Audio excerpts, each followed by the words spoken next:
I can't breathe. I can't breathe. George Floyd's last words, but they didn't die with him. They're still being heard, echoing all across this nation. They speak to a nation where, too often, just the color of your skin puts your life at risk.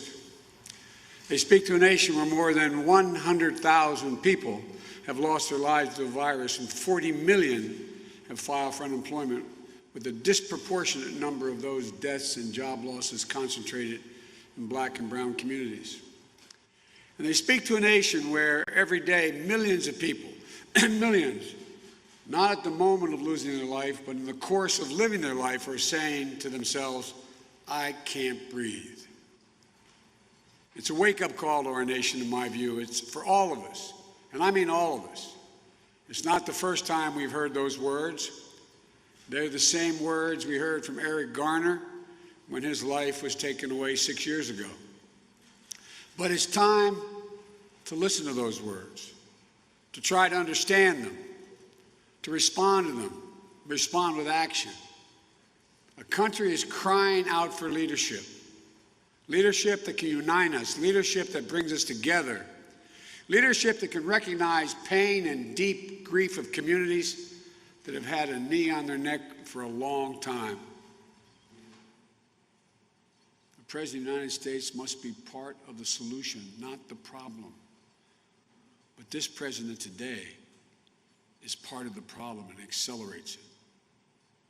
When he tweeted the words, "When the looting starts, the shooting starts," they weren't the words of a president. They were words of a racist Miami police chief in the 60s. When he tweeted that protesters, quote, would have been greeted with the most vicious dogs, when people would have been really hurt, end of quote. They weren't the words of a president.